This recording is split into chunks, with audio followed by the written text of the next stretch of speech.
Nós vamos aguardar só 2 ou 3 minutinhos, tá? Para quem está chegando, 2 ou 3 minutinhos apenas para a gente poder juntar um grupo aqui, tá? Nosso querido amigo Thiago Mota já chegou, e muito bem-vindos todos. Eu vou fazer uma pequena apresentação da Já Bahia antes de começarmos com o Thiago, tá? Bom, a Já Bahia está completando 15 anos de existência, e nesses últimos 15 anos já tivemos mais de 76 mil alunos impactados pelos nossos projetos e programas, mais de 460 escolas já contempladas, mais de 4 mil voluntários. Isso para falar apenas da Já Bahia. A Já Bahia faz parte de um organismo internacional, que é a Junior Achievement Global, né? Que já está com 100 anos de existência, foi iniciada nos Estados Unidos e, como eu disse há pouco, né, já estamos na Bahia há 15 anos. E hoje nós estamos recebendo o queridíssimo Thiago Mota, um amigo de longas datas, né, que tem um currículo invejável, né, e vem trabalhando nos últimos anos com um novo modelo de trabalho. Ele vai poder falar um pouco melhor sobre o currículo dele em mais alguns segundos. E o tema de hoje: as habilidades do futuro para um empreendedorismo consciente. Já estamos aqui, Thiago já entrando, aguardando só ele aceitar agora. Olha ele aí, grandíssimo Thiago Mota. Como você está, meu amigo? Antes de mais nada... Tudo bem? Me ouve bem? Te ouvindo bem. Você está me ouvindo muito bem? Te ouço bem. Graças a Deus, graças a Deus. Como está você, sua família? Todos vão bem? Estamos bem, graças a Deus também, todos bem. E que bom saber que é com você essa live aí. Estamos em casa. Engraçado, vou contar um segredo aqui. Contar um segredo agora, tornar público o segredo. Quando o Thay me falou mais cedo, né, me perguntando se eu podia fazer a mediação de hoje, aí eu disse, claro que posso, mas não conte a Thiago, deixa de surpresa. Muito bom. Pois então, meu irmão, muitíssimo bem-vindo, muito feliz, né, desde o dia que soube que você ia participar com a gente. Feliz de você estar aqui participando dessas comemorações. E vamos começar, para quem ainda não te conhece, né, começando a contar um pouco da sua trajetória e como que você vem parar em novos modelos de trabalho, novos modelos de empreendedorismo, né? A gente conversava ali por 2015, 2017, conversávamos sobre tantas coisas que ainda não estavam acontecendo, e você, como um visionário, já enxergava, né, a direção com que as coisas iriam tomar. E neste mundo novo em que estamos vivendo, com crise, pandemia e tudo mais, impressionante como todas aquelas coisas que conversávamos sobre modelo de trabalho e tudo mais fazem tanto sentido nesse momento, né? Então eu queria que primeiro você contextualizasse, né, como é que você entra nesse mundo, de onde é que você vem, né, e começasse a contar o que é que você está fazendo agora. Tá joia. Primeiro, assim, feliz, né, de participar, de agradecer o convite, né, da Junior Achievement, da Já Bahia, né, como se chama, né, aqui. E Isso. eu tenho um carinho muito grande, né, pela instituição, porque eu participei do programa Mercado Global quando eu tinha 2010, né, há 10 anos, Sim, em sim. Recife. Tive a oportunidade de conduzir durante 3 meses alunos de uma escola lá em Recife, e foi uma experiência muito marcante, muito inesquecível. E eu tinha um jargão que eu usava, assim, não é meu, mas eu usava com os alunos, que dizia assim: quem tem formação tem tudo. E eu lidei com a turma, a minha turminha lá era uma turma bem difícil, assim.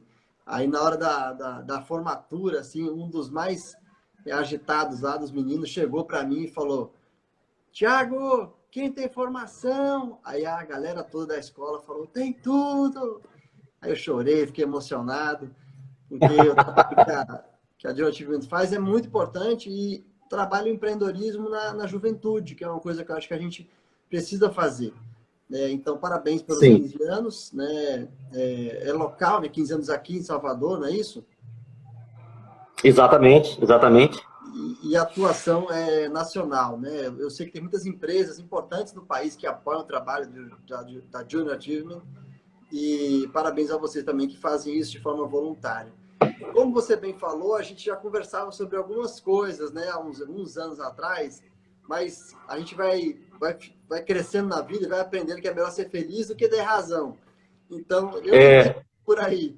Eu só estou assim, conversando, dialogando, procurando, né, compartilhar algumas coisas que a gente tem a oportunidade de aprender para a gente poder melhorar o trabalho das pessoas, melhorar a vida das pessoas através do nosso sim, trabalho, né, do meu trabalho. Então, esse é um meu propósito, né, é a forma como eu me movo. Né? Eu tenho sim, mais felicidade com o meu trabalho quando eu vejo que ele traz algum benefício, né, para as pessoas que estão ao meu redor. Então, eu venho claro, claro.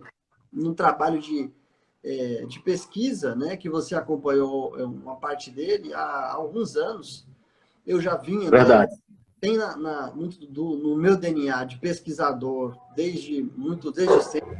O trabalho que eu desenvolvi na Câmara Americana era um trabalho de muita pesquisa, e depois ele se Sim, intensificou. Né? Quando eu fundei a Novo Expediente, eu digo que é empresa, mas assim, é a empresa, é o movimento, é o projeto, é a bandeira pela qual eu me movo, né? Uma das que eu me movo no mundo, exato. também teve esse sentido de olhar para o universo do trabalho.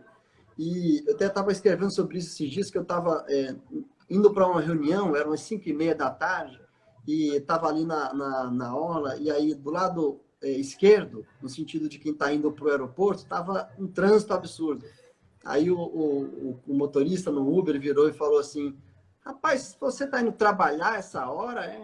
Aí eu falei, tô indo trabalhar. E por que você está indo essa hora? Eu falei, porque eu procuro contrafluxo, nesse sentido, né, do trânsito, né, e trabalhar em horários Sim. alternativos.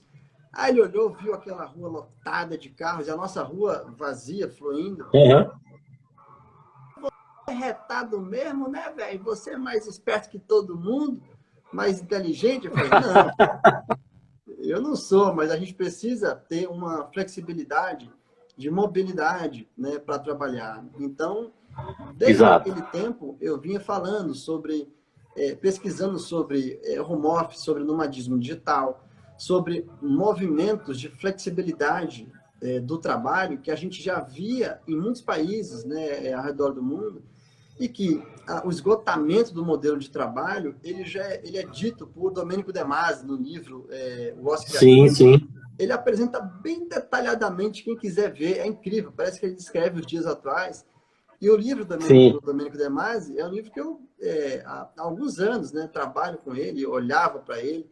Então, ele descreve detalhadamente esse esgotamento do modelo, onde, como um resultado da industrialização de massa, a gente vai no mesmo horário, se movimenta no mesmo horário, tem lugar para dormir, tem Exato. a casa, tem lugar para trabalhar, tem lugar para comer. Então, esse movimento industrial, ele chegou no seu esgotamento. Inclusive, Sim, alguns cientistas, né, alguns pesquisadores trazem a Covid como resultado de um desequilíbrio da Terra, né, um desequilíbrio ecológico, ambiental, tanto exato, que levou exato. para os animais, né, uma doença que, infelizmente, está trazendo isso para algumas pessoas. Então, esse movimento é o novo expediente, né? Tudo isso é esse novo Sim, expediente que a gente vem trabalhando por ele e tem como objetivo promover um despertar da consciência para uma vida e um trabalho com mais significado. Então, falar de claro. empreendedorismo consciente é quase que uma obrigação, né? E também assim entender quais são essas habilidades que a gente precisa desenvolver como empreendedores, como artistas, designers, como políticos, como governantes, como Sim, acadêmicos, sim. para entender aonde que a gente vai como a gente pode se mover diante de tanta transformação, diante de tanta mudança. Então, Exato. é daí que a gente parte, né? Eu vim também fazendo algumas formações há alguns anos nesse sentido. Então, as formações, hoje a gente ouve falar muito, capa da Você Se A, liderança da complexidade. Aí tem uma formação que eu fiz que não é para me gabar, mas diz assim, para vocês demandarem de mim nesse sentido, nas perguntas, inclusive, uma formação que eu fiz na Caos Pilot, ou seja, na Sim. escola do caos, né? Que é a liderança no caos. Então, a gente trabalha com esse conceito da liderança no caos, que é esse momento de incerteza, que é como é que eu vou liderar, como eu vou conduzir as coisas se eu não tenho a plena garantia e certeza do que pode acontecer. Aí a gente se pergunta, será que algum dia, Sim. de fato, já teve? Uhum. Não. Uhum. Então, é a partir Exatamente. que surge, né, a necessidade de a gente ter um empreendedorismo cada vez mais consciente. E aí eu quero falar algumas coisas sobre isso, compartilhar com vocês o que é esse empreendedorismo consciente de uma forma mais metodológica. Sim. E também, assim, quais são essas habilidades que estão convidando a gente para a gente trabalhar e desenvolver, para a gente poder ser bons empreendedores, ser bons gestores, né, dos projetos que a gente está fazendo. E aí, se você quiser ir perguntando, e a gente vai trocando essa bola, porque eu já estou em casa, mas com você eu estou ainda mais em casa. Oh, coisa boa, coisa boa. Eu vou começar pensando contigo, e enquanto você falava, eu estava aqui me lembrando de algumas das nossas conversas. Em 2017, né, quando a gente estava ali no movimento da Conferência Design para a Vida, foi quando você fez aquela viagem que era um misto de nomadismo digital, de um novo modelo de trabalho, uma nova forma de trabalhar, e ao mesmo tempo de pesquisa também, e também uma espécie de imersão espiritual. Você foi para a Índia, passou por uma série de perrengues e tal. Naquele momento, né, não era possível se imaginar que pudéssemos estar passando pelo que estamos passando agora, mas você já vivia, né, naquele ano, algumas experiências particulares do ponto de vista do trabalho, dificuldades, debilidades técnicas, limitações de ordem tecnológica e de espaço físico, que horas, o que fazer e tal.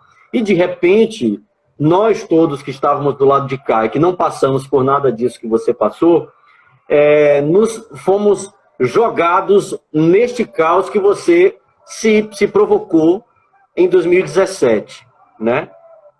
E aí eu te pergunto, o que é que você enxerga de um lado de positivo nesse sentido de ser jogado no caos da noite para o dia e se ver perdido em diversos momentos com incertezas e tal, sobretudo porque você viveu a este caos, sobreviveu a este caos de maneira provocada, de certa maneira controlada, mas provocada. Então você tem uma experiência, de um lado, digamos assim, de ambiente controlado, e de outro, ser colocado de fato na vivência. Né? Então, o que é que você enxerga de positivo e negativo nisso, e como você enxerga essa transformação a partir daqui? Como eu enxergo a transformação, o quê? Cortou um pouquinho no final. A partir desse ponto. Certo. É quase que um conceito de auto-caos, né? Exatamente. Muitas vezes a gente é colocado, né? Eu li uma reportagem esses dias sobre a transformação digital e a mudança para home office de muitas empresas, mas a reclamação de alguns funcionários porque não foi uma coisa assim conceitual, não foi uma evolução de maturidade que levou a esse modelo mais híbrido, foi um modelo obrigado. Então, as empresas passando por transições para gerar condições das pessoas trabalharem de home office, muito mais pela obrigação, inclusive, às vezes, demandando uma produtividade igual ou até maior, o que é um grande desafio de maturidade da gestão, e as pessoas têm que se adaptar a isso de uma forma forçada.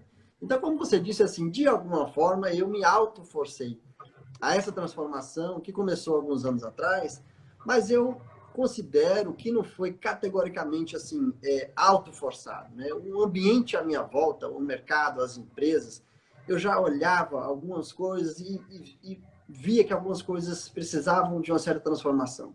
Eu estava entendendo, sentindo que a gente fala assim, como a questão do propósito, a gente pode entender como o sentido de vida, o significado, a busca por algo a mais naquilo que a gente está fazendo. Então, eu comecei a sentir uma inquietação que eu precisava mudar, viajar. Eu estava feliz com o que eu fazia, eu gostava muito do meu trabalho. Isso às vezes é difícil, porque tem gente que não gosta do trabalho e quer sair, aí pode até Sim, parecer, em tese, mais fácil. Mas quando você gosta, né, é um pouco mais difícil. Então, a transição, ela foi forçada e as pessoas me perguntavam, você vai trabalhar onde? Eu falei, cara, não sei. Mas como que você não sabe? Eu falei, não sei, eu vou ver, vou dar um tempo, vou pesquisar. Mas, assim, eu fui me preparando para isso. Eu vim estudando, eu vim pesquisando, eu vim guardando algum dinheiro também para poder ter algum tempo de pesquisa, de conversar com algumas pessoas, entender que novo ser queria aparecer nisso daí. Então, sim, a experiência na Índia, assim como outros países, né, a Índia ela é muito atípica, porque ela não oferece nenhuma, não nenhuma, vai, mas ela oferece uma estrutura muito difícil da gente trabalhar digitalmente, trabalhar remotamente. E na época eu vinha fazendo pesquisas, projetos à distância, e você transitar de coworking para coworking, de café para café. Tem até um vídeo no meu Instagram que eu falo que eu chego depois de 4 horas de viagem para completar um projeto num café e lá não tem internet. Quer dizer, eu me lembro disso, eu me lembro disso. tem um sinal escrito assim, Wi-Fi. Né? Aí eu pergunto, tem internet? Aí o cara fala, yes, yes, ok, come. Aí eu entro. Quando eu entro, eu sento, peço um suco, peço um café, abro o computador, vou conectar, e o cara, amigo, internet, qual que é a senha? Fala, não está funcionando. Not working, it's not working. Você não me Conversa de disse que estava. português um negócio desse? Eu disse que tem, eu falei, we have, but it's not working. A gente tem, mas não está funcionando. Sim, Então, assim, lidar com isso você ter que lidar um pouco com o que a gente está tendo que lidar, que é um conceito de work-life balance, né? É um conceito de equilibrar a vida pessoal com o trabalho, falta de internet. sim, Todos a instrumentalização do nosso trabalho remoto, que dá muito trabalho de fazer. Eu toquei um projeto durante 4 meses no Brasil, viajando por uns 10 países diferentes. Eu tinha reuniões de videoconferência de 4, 5 horas seguidas de brainstorming, tocando um projeto com uma empresa importante no Brasil. Isso, 2017, 18. Então, naquela época, nós já conversávamos com algumas empresas, às vezes multinacionais, que não tinham, dentro das suas liberações, acesso a plataformas de videoconferência. Então, não era possível fazer sim, uma reunião. Grandes empresas. Então, você imagina que falar de empreendedorismo consciente em meio a isso, também tem um pouco dessa mudança do que a gente chama de trabalho. Porque eu estava numa reunião sim. esses dias com um colega também, a filha dele entrou na reunião, aí ele falou assim, filha, só um minuto, papai está na reunião, viu? Aí a filha dele saiu, depois ela veio de novo, aí ele falou, filha, só um minuto, tá? Papai está na reunião. Na terceira vez, eu falei, minha filha, papai está na reunião. Foi uma coisa assim, mas Progressiva. esse universo, os gestores precisam entender melhor, as lideranças, as empresas, que é a gente voltar a um modelo. Tinha um professor de marketing que ele falava assim, o futuro é um lugar onde nós já estivemos. Então, trabalhar dentro de casa é uma coisa que já aconteceu em períodos antigos, períodos mais artesanais. Sim, E a gente não precisa, categoricamente agora, ficar 100% digital, porque cansa também.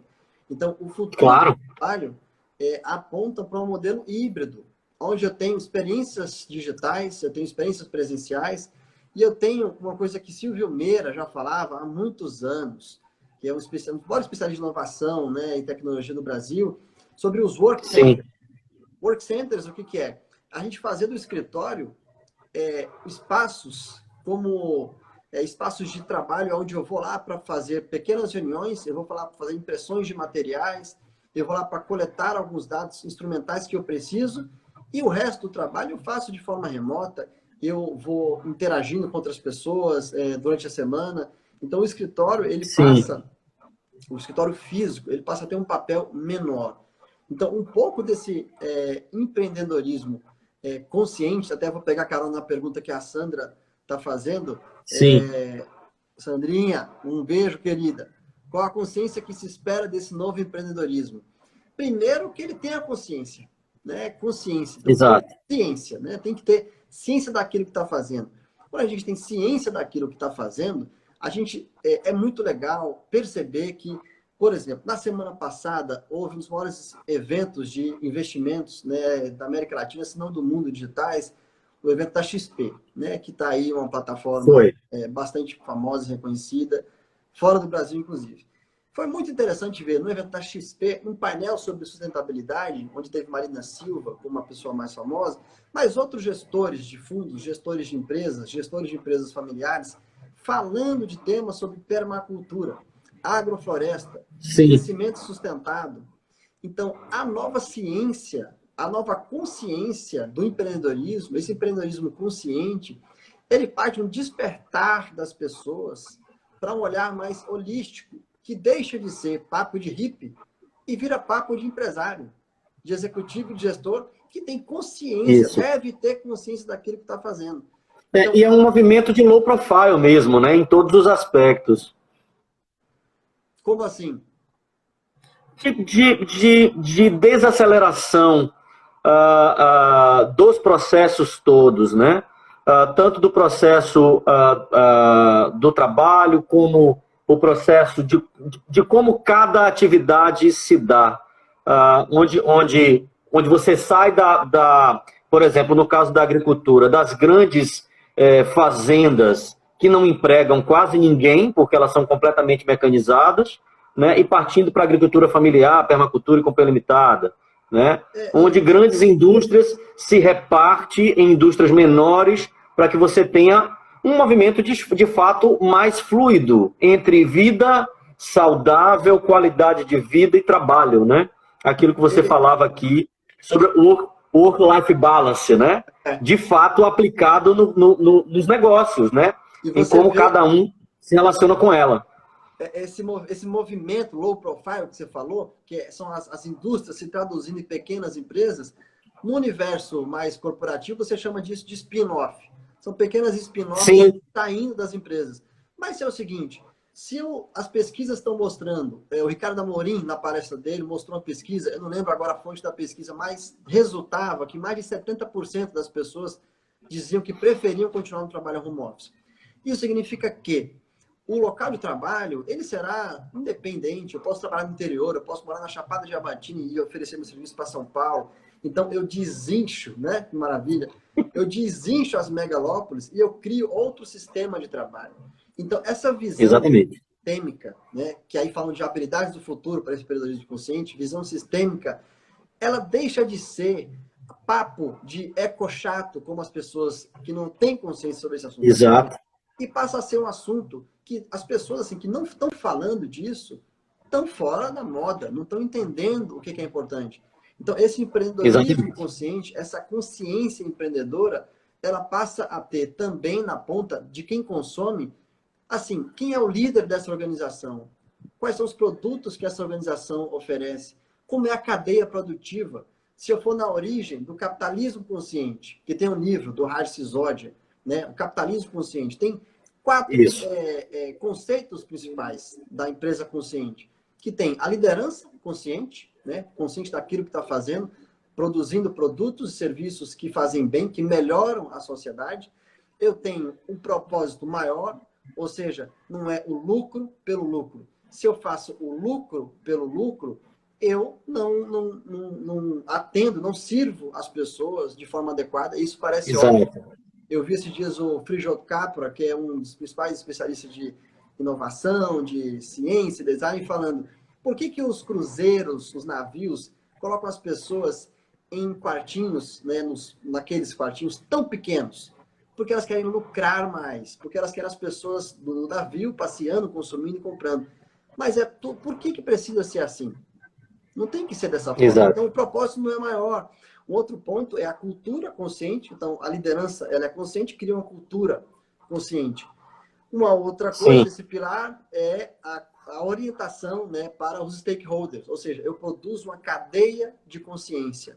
Eu produzo ao meu redor, eu tenho todo um movimento que respeita as pessoas, respeita o ambiente, respeita e não faz, não é, tem empresa que eu já percebi que assim que ela se auto impõe um imposto sustentável como sim, desculpa para poder fazer o que está fazendo, né?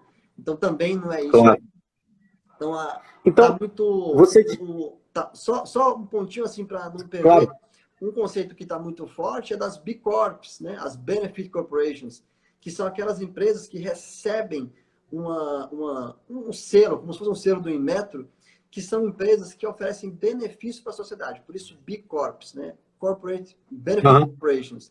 Então, a gente vai ver isso crescer cada vez mais como uma linha de empreendedorismo consciente. Né? Isso deixa de ser um papo de gente haribo, como se fala na Bahia, de gente riponga, para ser um papo de evento, de fundo de investimento, de private equity, e por Sim, aí sim, vai. com certeza, com certeza. A minha pergunta dentro dessa fala sua que me parece, quando você estava falando da liderança que enxerga de maneira sistêmica de cima para baixo, seria um modelo de governança consciente, né?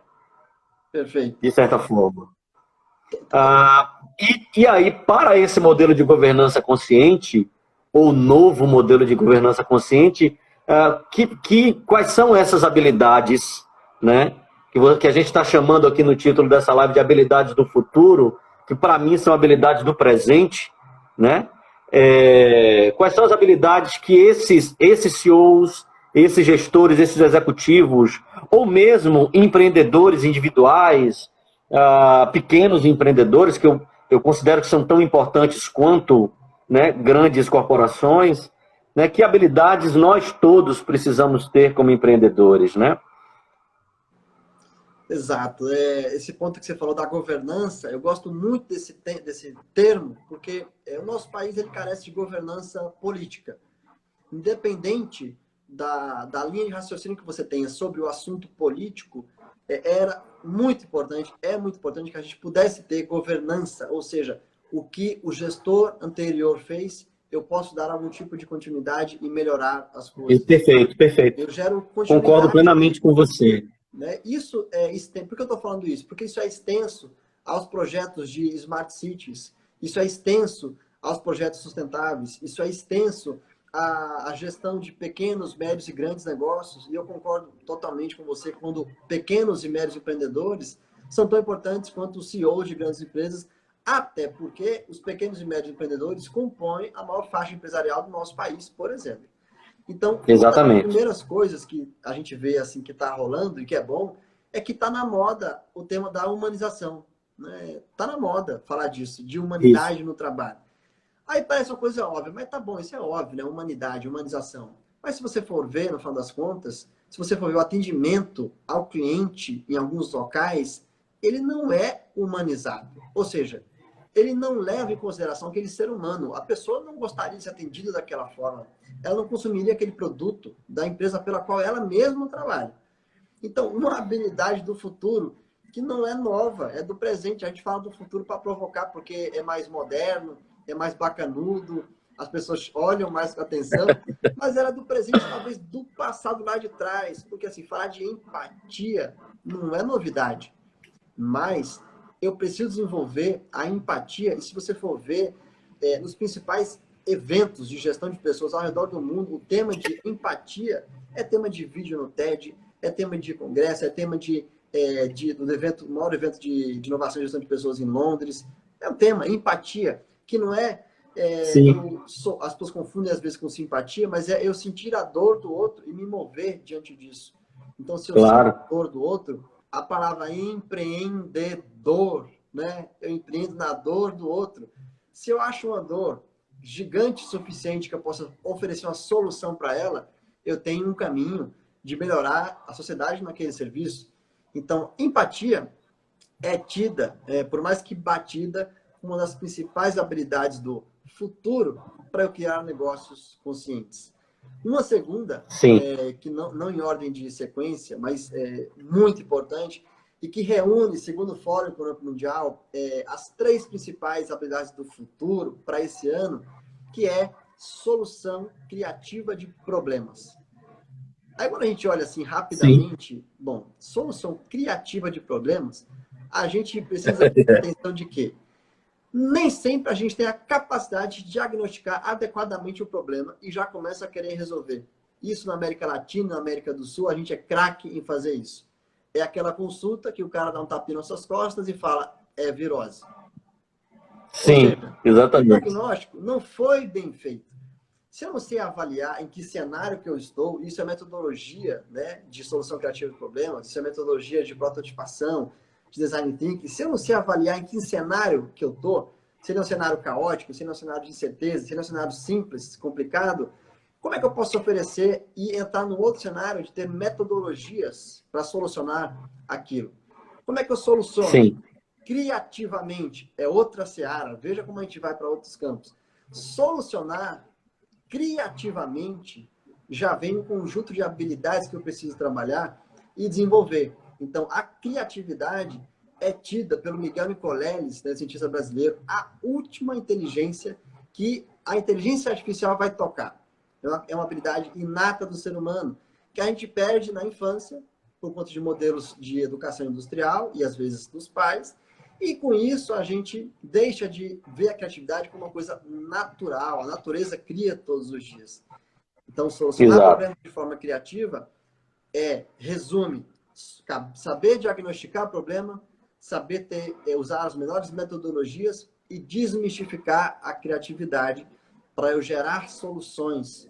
E tem gente que quer ser criativo com uma ideia. Eu sempre falo, meu amigo, se para você ter uma ideia boa, é 200 ruins, né? Muitas ideias ruins para uma boa. A não ser que você seja uma Exatamente. pessoa muito sortuda e consiga fazer isso muito rápido. Então, esse é um processo. Uma outra coisa que eu... E é um processo de aprendizagem também, viu? Que a Exato. criatividade, além de ser aquele momento de start, ele é também um exercício, né? Como você entrou na minha área, uma coisa que é engraçada, que às vezes as pessoas perguntam, né? Seja no design, seja na música ou na poesia, como é que você cria? Né? É assim uma coisa que, uma inspiração? Não, não é bem uma inspiração. Até pode ser uma inspiração. Né? Eu até considero que muito do que a gente tem de mais inovador, ele vem, como de certa maneira, como uma inspiração. Mas ela não surge de um papel em branco, já dizia o David Carson, né? Designer americano. Ela surge de uma biografia, de uma construção histórica, né? Você foi a museus, foi a teatros, foi a cinema, você ouviu músicas, você leu poesias, leu textos, leu livros, você viveu experiências afetivas. O conjunto disso tudo, ele transpira, né? Junto com a inspiração. Então, às vezes as pessoas ficam pensando em criar, não sou criativo. Cara, o que é criatividade se não a soma de tudo que nós construímos, né, desconstruído em uma coisa nova, né, em uma coisa, em um caminho, né, uma nova saída, né? Eu falei muito desde o início da pandemia que tudo que a gente está vivendo, a gente precisa todos os dias desaprender, desconstruir para encontrar saídas, né, Uhum. para cada um dos desafios, mais do que problemas, né, dos desafios que nos são apresentados todos os dias, né? E esse ponto que você falou a gente está aparecendo aqui, deixa de teatro, é o próximo habilidade que eu ia falar, que é a capacidade de aprender, aprender, desaprender Sim. e reaprender. E é também tida como uma das habilidades aprendíveis, que é o mindset de aprendiz, né? O que é o mindset de aprendiz, né? Você trouxe aí um pouco do seu histórico, né? Nós somos o que somos, resultado de tudo que nós vivemos, com quem nós vivemos, a forma como nós vivemos, com quem Gonzaguinha fala, né? As pessoas sempre são as lições diárias das lições de outras tantas pessoas, né? A música fala. Então, Isso. o nosso processo criativo ele pode ser um processo, né? Eu tenho um processo para isso. E eu concordo com você com a visão de ser um exercício. Ela é exercitável. Então, um mindset de aprendiz, né? E eu vou juntar com o mindset de aprendiz o mindset digital, que também entra numa área mais técnica, mas uma área inevitável que nós precisamos aprender para um modelo de profissional que a gente precisa passar a ser, que é um profissional híbrido, que ele reúne Sim, habilidades comportamentais, habilidades humanas, que se você for ver a listagem das habilidades do futuro, são habilidades totalmente humanas. E ele exato. mostra para nós que a capacidade de eu ter um mindset digital significa que não dá mais para a gente não ter algum nível de domínio, ou no mínimo conhecimento sobre temas como Big Data, inteligência artificial, realidade aumentada, internet das coisas, capacidade de eu avaliar o que é o Big Data. Não que você vai ser um programador, não necessariamente, mas você precisa entender um pouco desse universo para poder ser mais tanto empregável, se você trabalha para empresas, mas também para que o seu negócio ele tenha um nível de prosperidade, porque não tem Sim, como. Né? A gente viveu, eu tive a oportunidade de dar uma entrevista para o Jornal do Comércio em Recife, eu considero que a gente viveu uma transformação digital forçada, que a gente foi imposto, né, a uma série de ações. empurrado, né? Empurrado. O próprio Leandro Carnal, palestrante, falou na palestra dele que ele conhecia 2 plataformas de videoconferência, hoje ele conhece 18. Então, assim, foi uma exposição, né? Então, o mindset de aprendiz, o mindset digital, significa que eu preciso me colocar com 2 temas que são muito importantes dentro da aprendizagem, que é o lifelong learning, né? A aprendizagem para toda a vida, né? Me manter aprendendo constantemente, e o Sim, autoaprendizado. O autoaprendizado é também uma das principais habilidades, um dos principais fóruns de discussão sobre habilidades do futuro e sobre inovação e gestão de pessoas, porque eu tenho um universo de temas possíveis de eu gerar o autoaprendizado e eu ir me capacitando, sem que para isso seja necessariamente um nível de investimento tão significativo assim.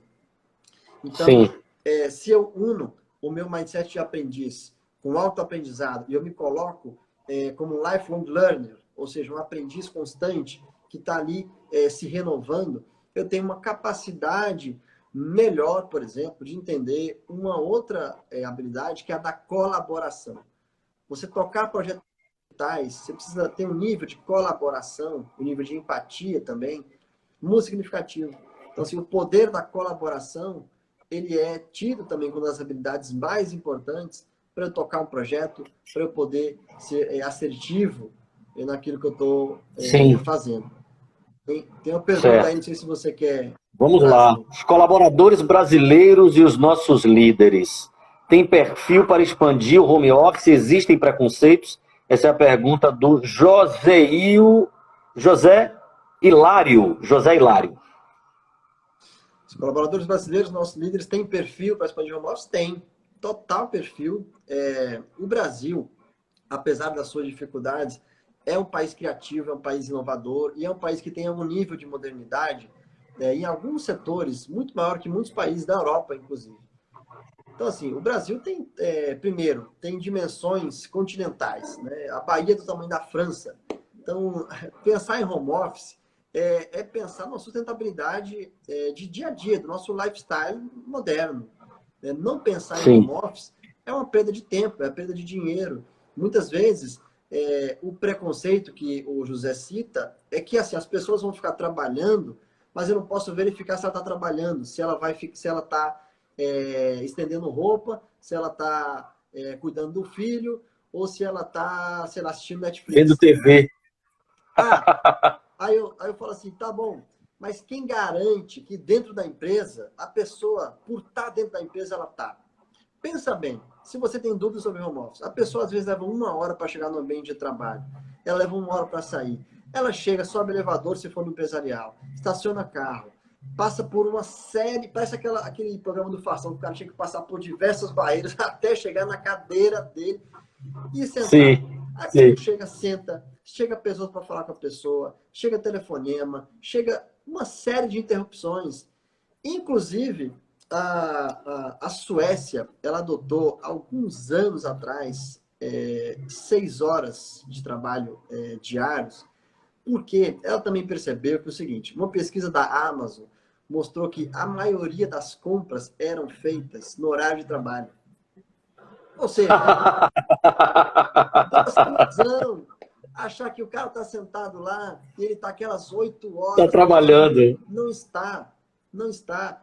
Não é à toa que as empresas mais inovadoras também entenderam que não dá para você deixar a pessoa no mesmo ambiente trabalhando. As empresas mais inovadoras têm espaços abertos. Eu não consigo ficar 8 horas sentado. Eu preciso sair, eu preciso ter reunião, eu preciso conversar, eu preciso criar, botar a mão na massa. Então, essa capacidade de colaboração, eu posso fazer via videoconferência, eu posso fazer numa reunião presencial, eu posso fazer numa prototipação, no processo criativo, eu posso fazer concentrado no e-mail.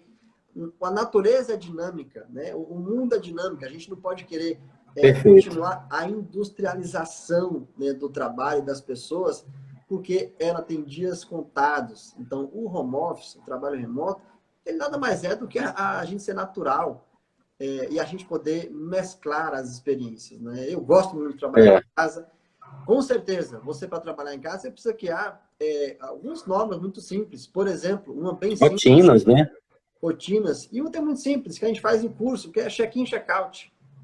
O que é o check-in? Sim. O check-in que você começou a trabalhar, né? Eu comecei a trabalhar, me organizei, boto uma roupa diferente, me organizo, tomo café, tenho um local, espaço de trabalho. Combinar dentro de casa alguns acordos de interrupção, porque dentro de casa parece que a pessoa não está trabalhando. Combinar esses acordos e combinar o check-out. O check-out é, olha, pessoal, estou terminando aqui a partir de agora, eu estou à disposição, vamos lá, lava prato, vamos cozinhar, vamos fazer o que tiver. Exatamente, exatamente. Fazer. Então, é um grau, José, de maturidade que gestores, famílias estão tendo que viver. Eu já conheço futuristas, pessoas assim que fazem isso já há muitos anos. Eu tenho a oportunidade de trabalhar com algumas delas e que isso, para mim, também, falam também de mindset de aprendizagem. Se você quer entender melhor o futuro do trabalho, entender melhor como ser um empreendedor consciente, participe de eventos digitais, presenciais, sobre inovação, sobre startups, sobre o futuro do trabalho, sobre economias emergentes, porque isso te dá uma visão muito mais ampla. Metodologias ágeis, né, Thiago? Metodologias ágeis, que é um tema que traz para nós também o conhecimento sobre metodologias ágeis. Ele está bem linkado com o mindset digital, porque mostra que para eu ser digital, ter um mindset digital, eu não preciso ser, de novo, um expert em tecnologia, mas eu posso ser uma pessoa que facilita processos, que agiliza e simplifica processos. Eu posso simplificar processos de forma digital, de uma forma muito simples. Eu posso reunir, integrar, otimizar de forma muito simples. Por exemplo, vou dar um exemplo bem simples. Uma planilha de trabalho Excel compartilhada. É muito simples isso, mas é um desafio para muita gente. Existem plataformas de gestão de projetos, de equipes remotas, onde todos podem colaborar de forma assíncrona. Exatamente. O universo assíncrono é o quê? Você trabalha no seu tempo, eu trabalho no meu tempo. Cada um contribui com aquilo que pode, quando pode. Isso.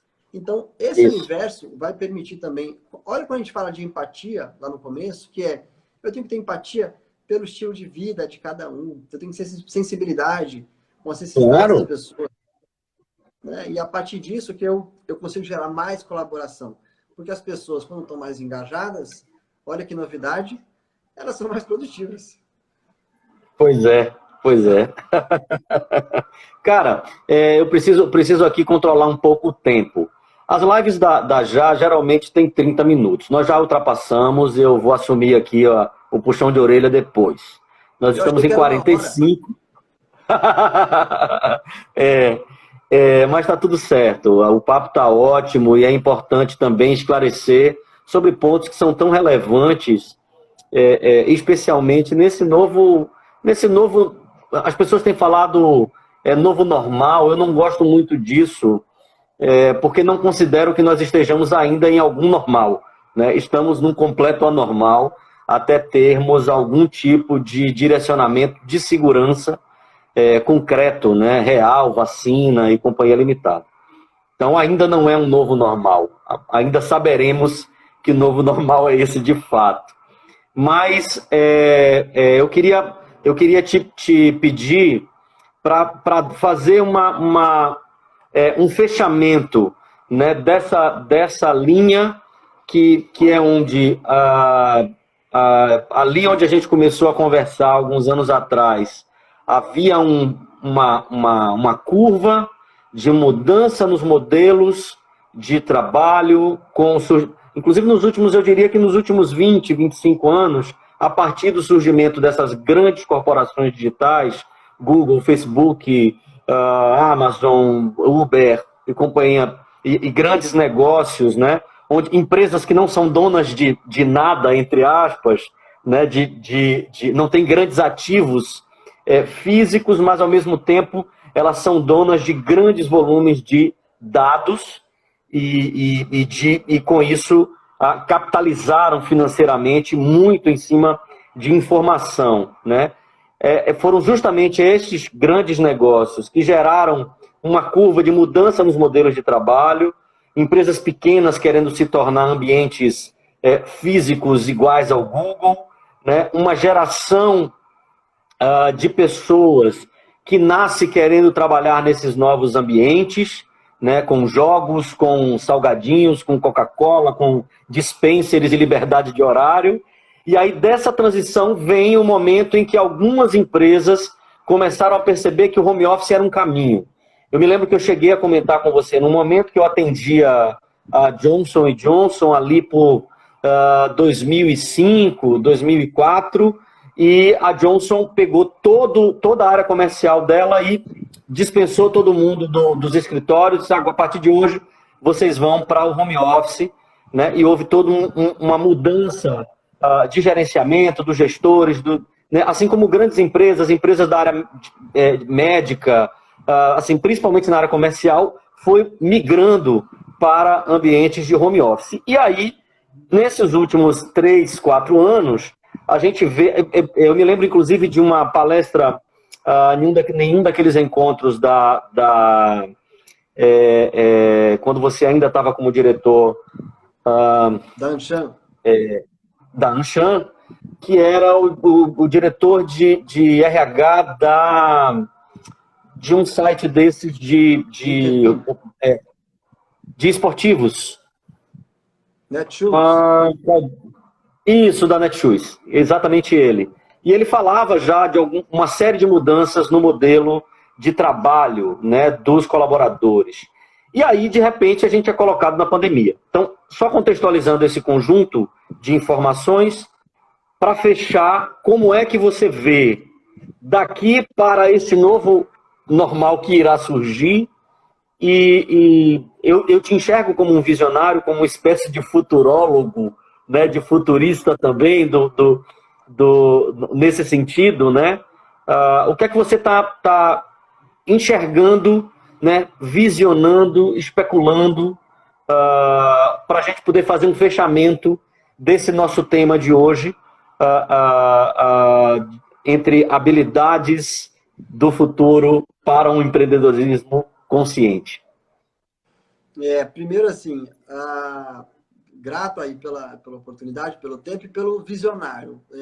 Eu acho que, assim, o visionário futurólogo, ele tem muito mais de sangue, suor e lágrimas, né, de ralação, do que ser futurólogo de bola de cristal, de poderes, né, extra-físicos, que pode até ter também, mas falando mais de pesquisa, né? Então, assim, a futurologia, né, a avaliação de cenários, você vê um caminho, ela é resultado de estudo, de literatura, Claro. de livro, de estudo, de conversa com as pessoas. Então, assim, quando eu falo de mindset de aprendizagem, eu considero essas das principais habilidades que a gente precisa desenvolver e muito, e melhorar nossa capacidade de aprender constantemente, ser lifelong learners. Então, esse novo momento, ele é um convite, porque tem muitas pessoas que estão me procurando, falando assim, nossa, Thiago, eu revi o que eu quero fazer na minha vida, eu revi o meu propósito, eu quero mudar de área, eu quero fazer isso, quero fazer aquilo. Esse isolamento, ele foi e é um convite a uma revisão dos nossos valores, revisão. Quando a gente começa a pensar mais no outro, você tem uma visão mais holística, naturalmente. Então, você viu já empresas fazendo doações. Esse ano teve mais doação do que geralmente tem pelas instituições que recolhem doações. Então, existe um lado mais humanizado do ser humano que se compadece da tragédia, pela tragédia sanitária, de você olhar para um futuro mais humanizado, com empresas, com gestores e líderes mais conscientes daquilo que estão fazendo. Quando você vê, como eu disse no começo, eventos como o da XP falando sobre nova consciência, quando você vê um cara como o Frijot Capra falando sobre um despertar da consciência, num evento de inovação, falando sobre Gaia, o cara falou sobre Gaia, no evento de inovação, estão mudando mesmo. Porque, de novo, falar de sustentabilidade deixa de ser tema de ecochato, tema de hippie, e passa a ser tema de investidor. Então, o que a gente vai ver cada vez mais, né, daqui para frente, é uma consciência um pouco mais elevada sobre colaboração, uma visão sistêmica, né? A percepção de que, meu amigo, você não está isolado nas suas ações enquanto indivíduo, enquanto empresa. Nós vivemos um momento global, né? Um efeito global da globalização de uma pandemia. Então, o que isso aponta para a gente é mais cuidado sanitário, uma série de novas regras e paradigmas de relacionamento e status quo com o trabalho. Isso vai mudar e já está mudando. Então, as habilidades, né, tem uma que eu não falei, mas eu considero também muito vital e importante, além de empatia, além de solução criativa de problemas, além de colaboração e visão sistêmica, que é um forte poder de adaptação. Então, uma capacidade de adaptação absurda para a gente conseguir navegar nessa incerteza. E eu consigo me adaptar cada vez mais que eu tenho preparação, que eu tenho estudo, que eu tenho entendimento daquilo que está acontecendo para eu poder emergir com as melhores soluções. Então, para empreender com consciência, que tenha ciência, que tenha empatia, né, que leve em consideração o humano que está lá do outro lado, e a gente possa construir coisas relevantes, né, para o mundo. Esse é o nosso desafio, né? Esse é o meu desafio enquanto indivíduo. É por isso que eu acordo todos os dias. Perfeito. Tiago, meu amigo querido, eu fiquei muito feliz de poder estar contigo hoje aqui nessa live comemorativa, nessa série de lives comemorativas da Jabaia. Eu, no início, a gente foi entrando ali, eu acabei não me apresentando hoje. Eu me chamo Anderson Falcão, sou diretor de comunicação da Jabaia, né? Sou designer, artista, multimídia, faço um monte de outras coisas que eu não vou falar de mim hoje, e quero aproveitar para convidar tanto você, se ainda não está, mas também todas as pessoas que passaram por aqui, os que ainda irão passar, que essa live estará sendo salva, para estar seguindo as nossas redes sociais, que é @Jabaia, né? Conhecer o nosso site e também os nossos programas, que desde o início dessa pandemia, junto com a Junior Mente Nacional, estamos oferecendo uma série de programas gratuitos para jovens e também para quem está querendo se aproximar do campo do empreendedorismo, de todos os nossos programas, boa parte dos nossos programas presenciais, completamente online e reforçando gratuitos. Então, Tiago, muitíssimo obrigado, estou muito feliz de estar aqui contigo e de mediar esse assunto que muito me interessa e a gente conversou tantas vezes. Quero inclusive deixar aqui publicamente que quero estar me reaproximando desses assuntos contigo, né, para a gente não ficar tão distante tanto tempo, tá bom? Uma boa noite e nós temos os últimos minutos aí para você deixar suas últimas considerações. Um grande beijo. Tá joia, querido. Grato, parabéns pelo trabalho que vocês fazem. De novo, eu convido as pessoas a conhecerem mais. Quando eu fiz a publicação, algumas pessoas vieram perguntar o que é a Jabaia, e eu falei com alegria, né, do trabalho que é feito, porque defende empreendedorismo jovem, né, defende a cidadania, e eu vi o impacto disso quando tive a oportunidade de trabalhar como voluntário. Então, conheçam, participem. Convido também quem quiser esticar essa conversa, né, sigam a Novo Expediente nas redes sociais, no Instagram. Eu também estou lá no Instagram. É um desafio grande que a gente tem pela frente, mas a Prêmio Nobel de Economia, que falou esses dias também no evento da XP, trouxe o seguinte: o problema do mundo é muito grande, mas assim, resolve um deles, escolhe um para você e resolve. Exatamente. esse problema, partilha ele, né? Fraciona ele em um, que aí se a gente fizer, cada um fizer a sua parte, a gente tem condição de fazer coisas muito legais. Então, parabéns pelo Muito trabalho massa. e Muito obrigado. contem comigo para a gente fazer melhor pela Bahia, pelo Brasil, né? Pelo nosso planeta. Vamos juntos. Muitíssimo obrigado, Thiago. Muitíssimo obrigado a todos que passaram por aqui hoje. E até a próxima live, se assim Deus nos permitir, e eu tenho certeza que Ele irá. Um grande beijo. Saúde, máscara e álcool em gel, viu? Ah, muito importante. Se cuidem. Um grande beijo. Até logo.